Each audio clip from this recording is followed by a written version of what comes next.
I'm fully me while I'm in it. So I don't need to talk different, act different, walk different, look different, dress different. As a matter of fact, what I love about Anthem is that this is the tattoo capital.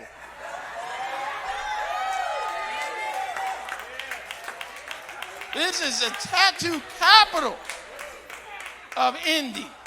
This is like, I'm in Indianapolis now. I've seen more tattoos walking in this room today than I've seen in my time in Indy. But you know what's beautiful? Because all my tattoo-wearing brothers and sisters, when they walk in the room, they think, oh, that's me. I see me in this room. Black, white, Hispanic. I see me in this room. Think about if you deny people the ability. Bro, can I talk to you a sec, real? If you decided to wear long sleeves and a turtleneck to hide your tattoos and cover them up, there is a brother who just walked through something and is looking for somebody to connect with, and you've covered it all up. And he's like, oh, well, no, nobody like me is there. And listen, it's 200 degrees, you hot, falling out. They think you're falling in the spirit when all you're trying to do is cover up who you really are. And there are people that look like you, think like you, that are looking for you when they walk through these doors. But because you're code switching, they don't get you. And they walk out that door. I just came to tell you, and this is the fight I want to fight. You are beautifully and wonderfully made. God created you on purpose, for a purpose, whether your hair is long or short, whether your nose is big or small, whether you got tats up the arm, up your neck, or no tats at all. There are people in Hammond that need your authentic you to come in and find this place as a home. And when you really are you, now you're ready to reproduce. Because people don't care about what you know. They care about who you are. And so as we walk through this, it's like looking at 1 Chronicles 20:4-8. And if you could put that on the screen.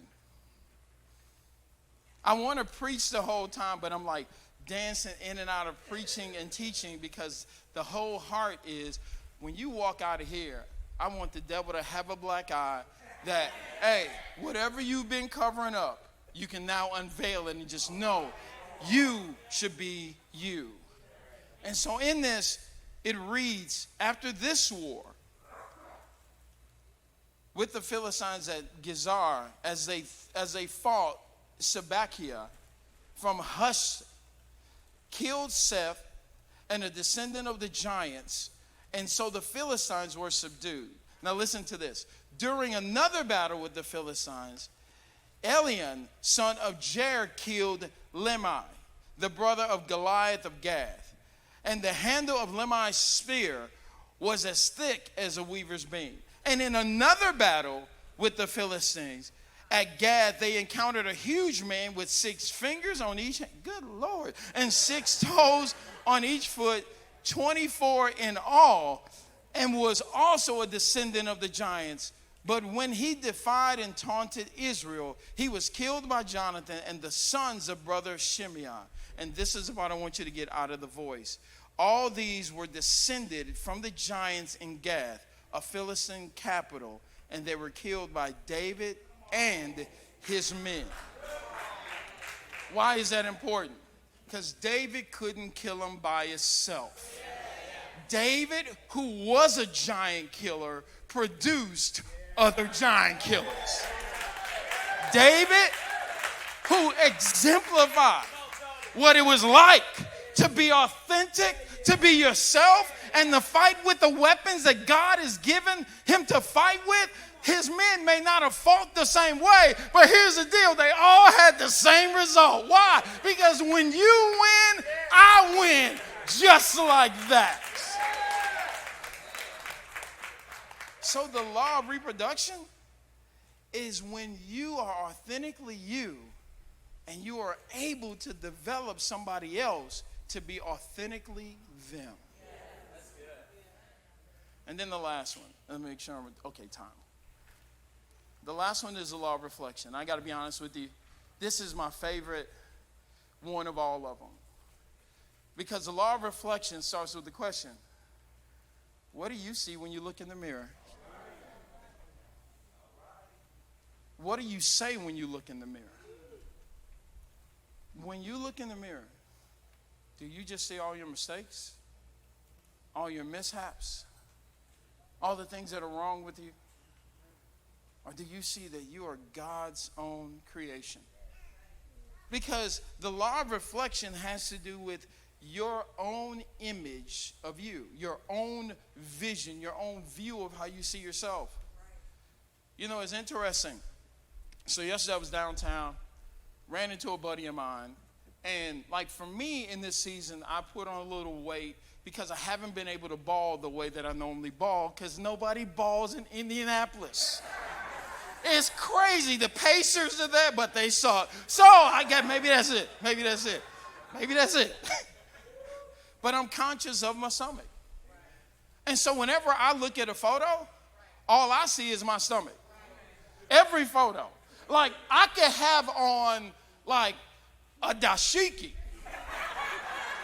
that is out this far, goes to the ground, and I'm like, dang, there goes that stomach again. My wife looked at the picture and she's like, Tony, your shirt is big enough. I don't see your stomach. And I went back and looked at the picture after she said that, and I'm like, well, dang, I don't see it either. Because my negative perception of myself will cause me to see things that other people don't see and that aren't reality, that aren't real. And usually what happens in this is, I like to call this projecting. Because when you have a negative image of yourself, you think everybody sees that about you first.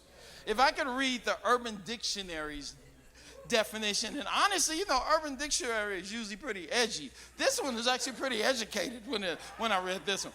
It says projecting is an unconscious self-defense mechanism characterized by a person unconsciously attributing their own issues onto someone or something else as a form of delusion or denial. So when I have an issue with something about me, I inadvertently say, hey, you must think that about me too. And if I could, oh my gosh. You walk into a place and you're like, they must not like me. They don't like me. And the real truth is you don't like them. And so you don't like them, so you automatically think that they don't like you. That's one form of projecting. But the other form of projecting is I don't like my head. I don't like my hair. I don't like my body. I don't like my past. I don't like my lack of education. And so when you walk into a place, you automatically think people are saying things about you that they don't even know about you. That you automatically think people are thinking things about you that automatically makes you go into this cowering, stepping back, not being your true self, not being the best part of you. And you walk into an interview and you're thinking, they don't like me because of the color of my skin. And all the way there, you didn't know who was going to interview you, but you were prepared.